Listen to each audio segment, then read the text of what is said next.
Influential. When you hear this word, what sort of images, what sort of people come to your mind?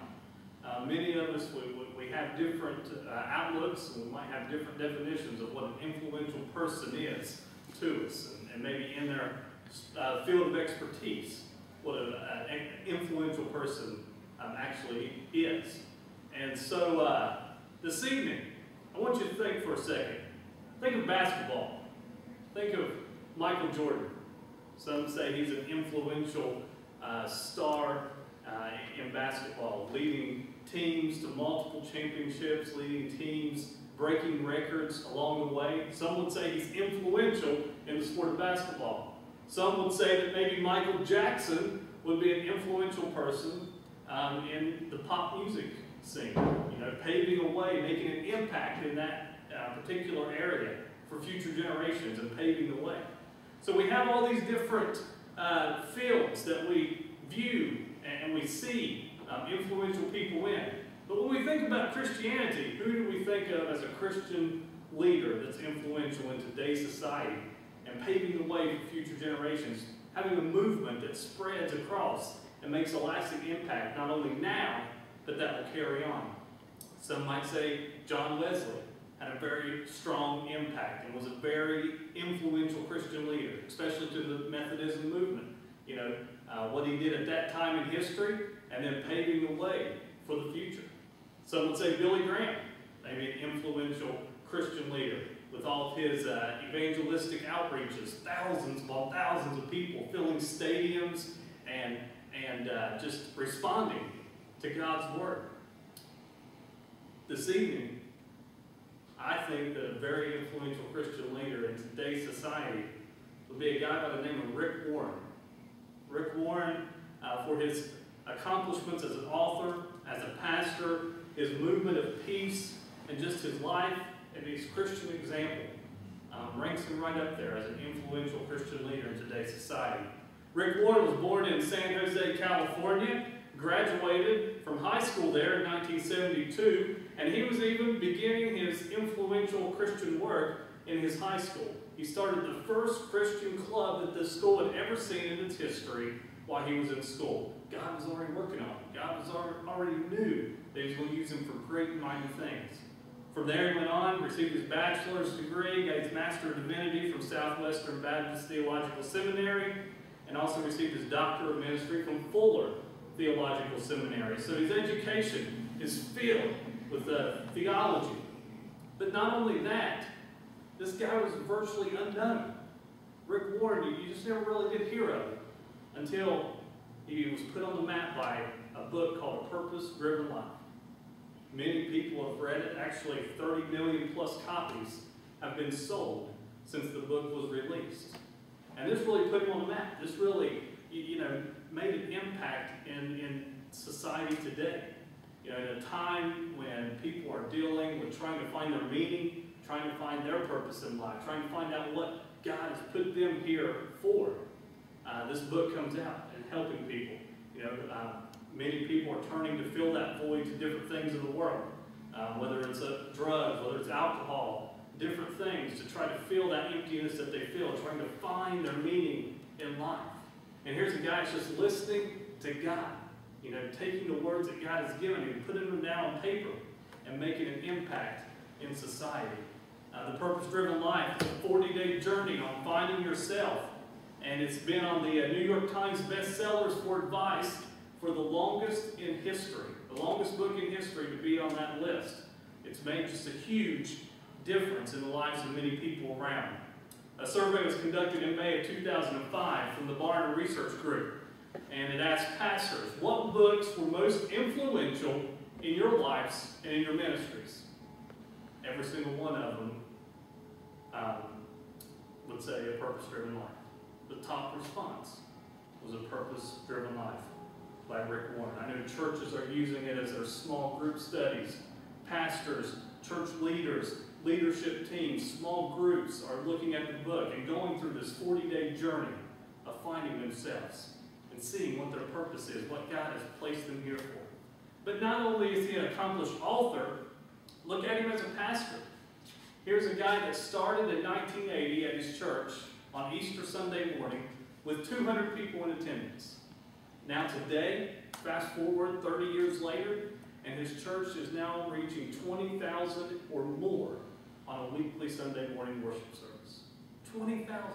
Numbers that we can't even, comprehend sometimes. We think 20,000 people filling a church.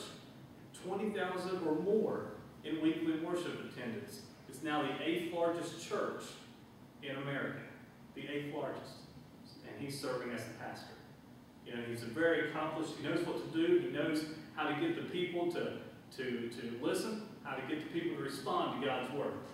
And you could see it in his accomplishments as an author and accomplishments as a pastor. Rick Warren has been invited to different forums, different councils all over the world. He was named as one of Time's 15 world leaders who mattered the most in 2004.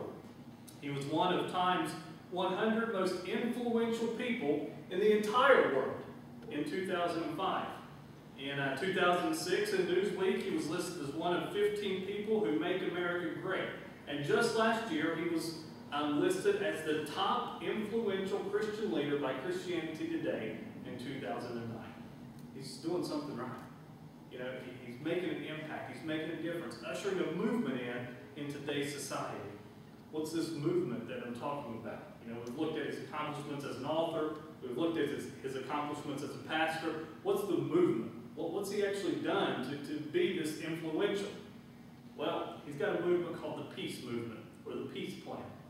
And it's peace is in P-E-A-C-E. And each one of them stand for something.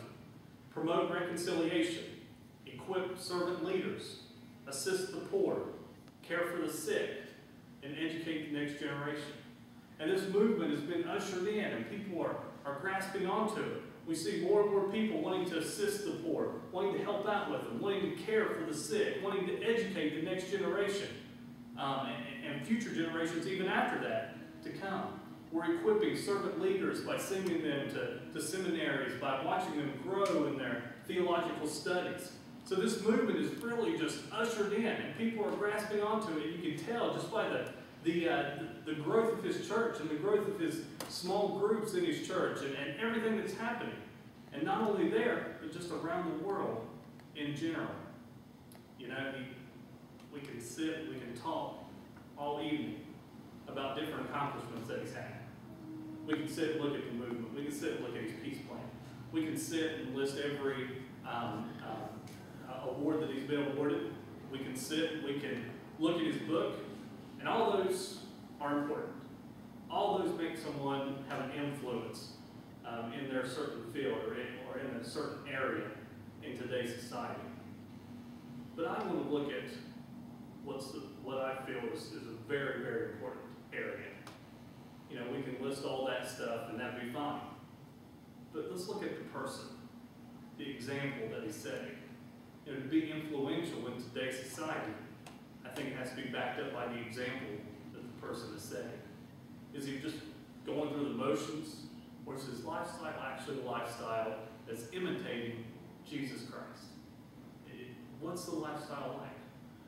Well, I had seen where Rick Warren had received all his money from his book sales. Received it all in. And when we think of tithing, we think of giving 10% to God and keeping 90% for ourselves. That's what God's word encourages us to do. Give 10, keep 90.